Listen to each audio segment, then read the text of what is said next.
Ang Run After Contribution Evaders Race Campaign ay isang aktibidad na isinasagawa ng SSS o Social Security System para masigurado kung talaga nga bang sumusunod ang kanilang mga empleyado sa kanilang mga obligasyon na naaayon sa Republic Act No. 11199 or the Social Security Act of 2018.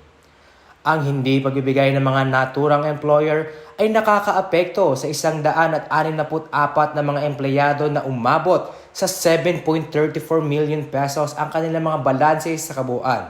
Isinasagawa ang race para masigurado ang compliance ng mga employers. Kailangan din na magbigay ng kontribusyon ang mga employer para sa kanilang mga empleyado.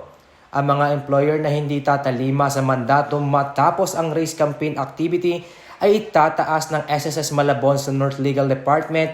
Matapos nito, magpapadala ng demand letter sa kanila na magsisilbing huling pagkakataon na bayaran ang kontribusyon at kung walang aksyon ang mga employers, sila ay sasampahan na ng kaso sa piskalya.